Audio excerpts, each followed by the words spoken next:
Good evening, council members and community stakeholders. Let's cut to the chase. This proposal is a textbook case of forcing a square peg into a round hole, and the more you read, the more it screams, nothing about this is right. Let's start with the overruling of the ALUC's determination. Why even have an airport land use compatibility plan if we're going to toss it aside when it gets in the way of overdevelopment? This isn't just a nitpicky bureaucratic formality.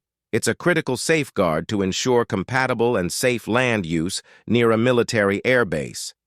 Ignoring ALUC's concerns about safety and land use compatibility near March Air Reserve Base sets a dangerous precedent, not just for this project, but for every future development.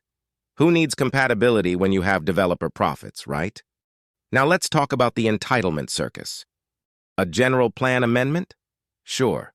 Why not throw the community's long-term vision out the window to shoehorn a high-density project into a commercial zone? A specific plan amendment? Because if you can't build within the rules, just rewrite them. And my personal favorite, the zoning code amendment.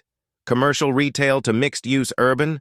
Sounds like we're erasing a critical retail space for residents in favor of 347 units of traffic congestion and overburdened infrastructure. Speaking of congestion, have you seen the statement of overriding considerations? The city is asking you to rubber stamp a project they admit will create unavoidable impacts on hazards, land use, and transportation. Unavoidable impacts. And the solution? A bureaucratic shrug and a vague assurance that the benefits outweigh the harm. What benefits? More rent-burdened families? More gridlock? A less safe and compatible community near a military airfield? And the environmental impact report. Oh, where do I start? It's almost impressive how you can claim no feasible alternatives to this project while simultaneously dismissing the glaring fact that the community already had a plan.